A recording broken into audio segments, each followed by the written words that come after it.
Tapi dalam beberapa dekade terakhir ini hampir bisa dikatakan kita tidak ada kasus-kasus pelanggaran HAM yang berat. Enggak.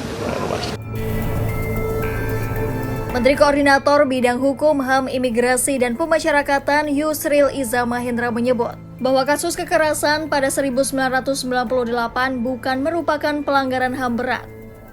Pernyataan tersebut disampaikan Yusril saat menjawab pertanyaan wartawan di Istana Negara Jakarta sebelum acara pelantikan Menteri Kabinet Merah Putih pada Senin 21 Oktober 2024. Yusril juga menyatakan tidak ada pelanggaran HAM berat yang terjadi di Indonesia dalam beberapa tahun terakhir.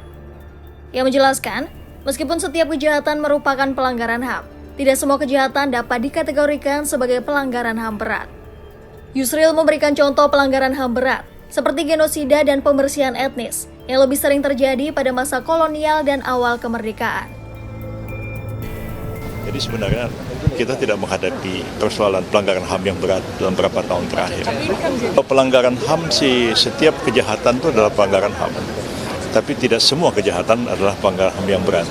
Pelanggaran HAM yang berat itu kan genocide, massive killing, ethnic cleansing, tidak terjadi dalam beberapa dekade terakhir ini.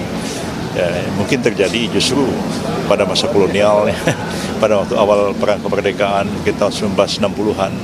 Tapi dalam beberapa dekade terakhir ini hampir bisa dikatakan kita tidak ada kasus-kasus pelanggaran HAM yang berat. Enggak.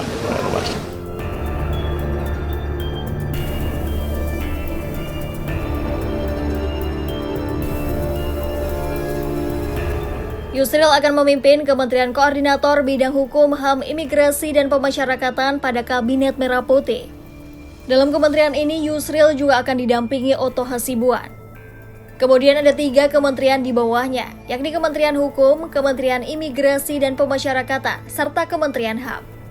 Yusril menyebut keputusan Presiden Prabowo Subianto dalam memecah Kemenkumham RI menjadi 3 kementerian patut disambut baik.